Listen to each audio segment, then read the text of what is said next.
আসসালামু আলাইকুম। আমি এখন বানাবো খুবই মজার একটা জিনিস, খুব কম পয়সার মধ্যে এটা হয়ে যায়, একটা রাজস্বিক খানা বলতে পারেন অল্প খরচে।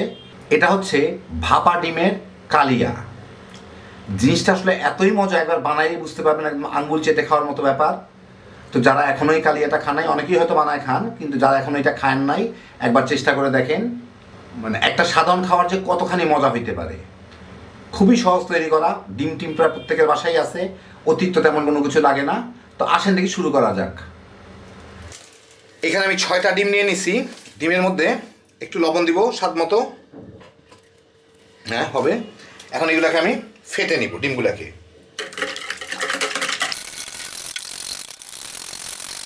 হ্যাঁ, ভালো মতো ফেটা হয়ে গেল। এখন আমি ভাপে বসাবো এটাকে। আমি একটা টিফিন ক্যারিয়ারের বাটিতে ভিতরে একটু তেল মেখে নিচ্ছি, চতুর্দিকে একটু মেখে নিচ্ছি মোটামুটিভাবে ভালোই। এর মধ্যে আমি এই ডিমগুলাকে ঢেলে দিব, ঢেলে দিয়ে এটা আমার ভাপায় নিতে হবে। এখন এর উপর আমি একটা ঢাকনা লাগাই দিই। আমার এটা ভাঙাচোরা, অসুবিধা নাই, কাজ হইলেই হইল। ঢাকনাটা লাগাই আমি এটাকে গরম পানির মধ্যে দিয়ে দিব। আমি এখানে একটা সসপ্যানে পানি ফুটাই নিছি। এখন আমি এর মধ্যে জালটা কমাই দিই,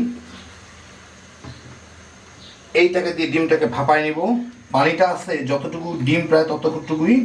তো এটা আবার একটু ভাসতেছে দেখে আমি এর উপর একটু একটা পিরিচ দিয়ে একটু চাপ দিয়ে এটাকে একটু রেখে দিব, না হইলে নিচ থেকে যে বলক আসতেছে তার ফলে এটা নড়ে যাবে আর কি। এখন এটাকেই এই বলকেই আমি মোটামুটিভাবে 10-15 মিনিট রেখে, ধরুন 15-20 মিনিট রাখলেই, 15 মিনিটের মতো রাখলেই ডিমটা ভেপে যাবে, সিদ্ধ হয়ে যাবে আর কি। একদম লো আছে, দেখেন কোনো মতে টুকটুক করে ফুটতেছে। 15 মিনিট রেখে আমি এটাকে চুলাটা বন্ধ করে দিই। 15 মিনিট যথেষ্ট, কেউ চাইলে 20 মিনিটও রাখতে পারে। এখন এটা একটু ঠান্ডা হোক, তারপর আমি খুলবো। এটা উঠাই নিই, এটাও যথেষ্ট গরম। ওমা, হ্যাঁ, এটা একটু ঠান্ডা করে তারপর আমি খুলে কাটবো এটাকে। তো ডিমটা ঠান্ডা হয়ে যাওয়ার পরে এই হচ্ছে ভিতরের অবস্থা। আমি একটু এটা পাশটা ছাড়ায় নেই। যতই তেল দেওয়া হোক না কেন এটা লেগে যায় কিন্তু। দেখি এখন নিচটাও ছড়ে নাকি, যতদূর পারি। হ্যাঁ, এইভাবে একটু নিচটাও ছাড়ায় নেই। ছাড়া এখন আমি একটা ইয়ের উপরে, প্লেটের উপরে উঠানোর চেষ্টা করি। হ্যাঁ, পড়লো। এই যে নিচে কিছু লেগে আছে, লেগে থাকলে অসুবিধা নাই। এখন আমার এটাকে ছোট ছোট টুকরা করে আমি কেটে নেব, যার যে সাইজ প্রয়োজন।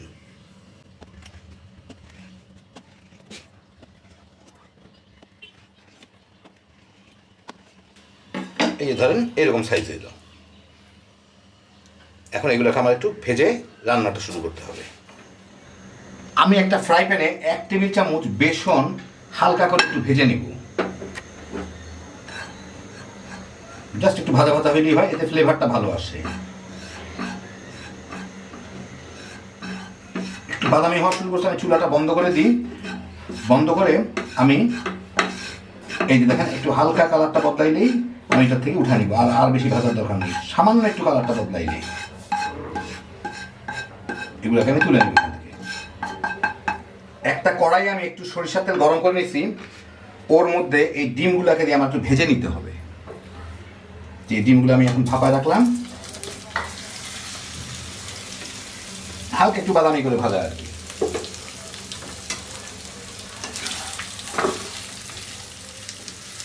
ডিমের 2 পিঠই আমি একটু এরকম হালকা বাদামি করে ভেজে আমি চুলাটা বন্ধ করে দিই। এই পিঠটা ভালো হয়ে গেছে, মোটামুটি বাদামি করে ভাজা। হ্যাঁ, আমি এগুলোকে উঠায় নেব। উঠায় এই পাত্রেই আমি রান্না করব। আমি এখানে কড়াইয়ে আরেকটু তেল দিয়ে, মোট 2 টেবিল চামচ তেল দিয়ে এর মধ্যে 4টা এলাচি আমি একটু পিঠায় পাটায় রাখছি আর কি, ভেঙে টেঙে। আধা চামচ জিরা, 5টা এলাচি, লবঙ্গ, 5টা লবঙ্গ, 2-3 টুকরা দারচিনি আর 2টা তেজপাতা। এগুলাতে একটু নেড়ে চেড়ে নিব যাতে ফ্লেভারটা চলে আসে এর মধ্যে। এই কয়েক সেকেন্ড নাড়লেই হবে, আর বাকি ফ্লেভারটুকু চলে আসবে রান্নার মধ্যেই। এখন এর মধ্যে আমি প্রায় 1 কাপ কুচি করে রাখা পেঁয়াজ দিব।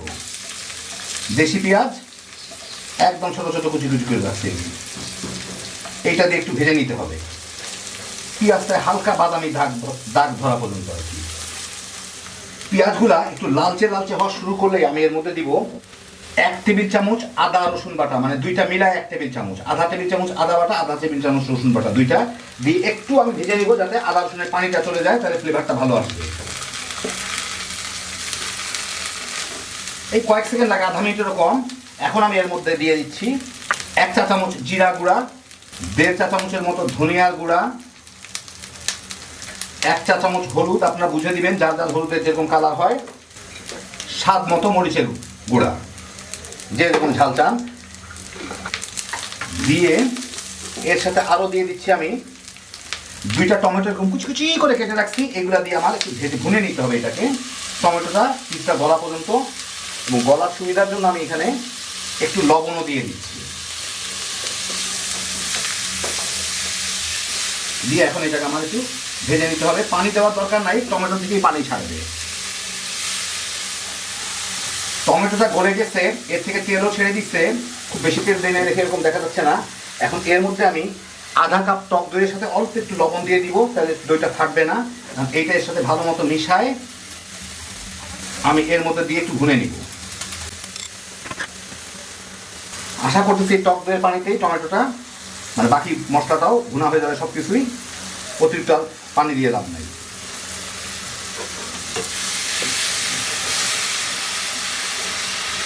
জালটা আমি মিডিয়ামে করে দিলাম। এখন প্রায় 10 মিনিটের মতো ভুনে, আমি মাঝারি আছে ভুনতে থেকে সময় লাগছে একটু বেশি। এর মধ্যে আমি যখন তেল ছেড়ে দিছে, এর মধ্যে আমি সেই গুঁড়া করে রাখা মানে ভেজে রাখা ইয়েগুলা বেসনটুকু দিয়ে দিব, দিয়ে এই একটু নাড়াচাড়া করে নিব কয়েক সেকেন্ড, ভালো মতো মিলাই। এটা ভাজার কোনো কিছু নাই, সব দিকে যাতে সমানভাবে যায়।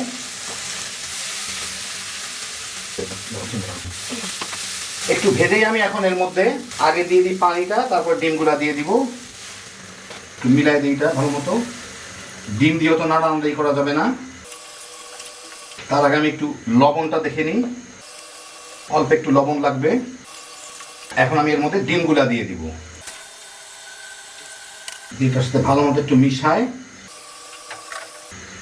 আমি এটা একটু ঢেকে জাল দিব 5-7 মিনিট, রস টসগুলো যাতে জিভের মধ্যে যতদূর পারে ঢুকতে পারে। 5-6 মিনিট জাল দিয়ে আমি 2-4বার নেড়ে দিচ্ছিলাম। এই যে দেখেন ডিমগুলো একদম যতই প্রথম দিকে ইয়ে থাকুক, এগুলো কিন্তু বেশ ফুলে যায়, একদম উপরে উঠে গেছে, দেখতেই পারতেছেন। এর মধ্যে আমি আধা চামচ দিই, বেশি না, আধা চামচ গরম মশলার গুঁড়া দিব। ফ্লেভারের জন্য কয়েকটা কাঁচামরিচ, আমার অসাধারণ গুণ দেখানোর জন্য একটু লাল মরিচও দিলাম, দিয়ে এর সাথে একটু মিলাই দিই। মিলাই এই মিনিট খানেক জাল দিয়ে তারপর জালটা বন্ধ করে দিই।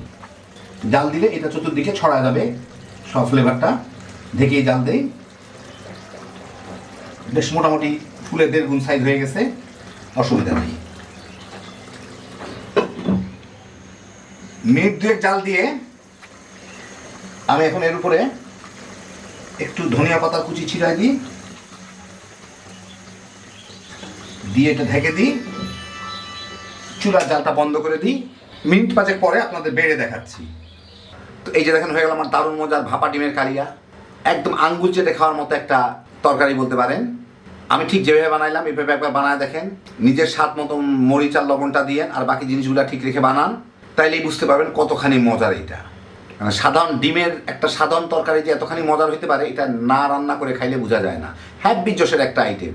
তো লকডাউনে সবারই অবস্থা খারাপ, ডিম আলু এই সমস্ত কম দামি জিনিসপত্র দিয়ে যত পারেন ডিফারেন্ট টাইপের আইটেম বানান আর তামা করে খায় ফেলান। আল্লাহ আপনাদের সবাইকে ভালো রাখুন, সুস্থ রাখুন, নিরাপদে রাখুন। ইনশাল্লাহ বেঁচে থাকলে আবার দেখা হবে। আল্লাহ হাফেজ।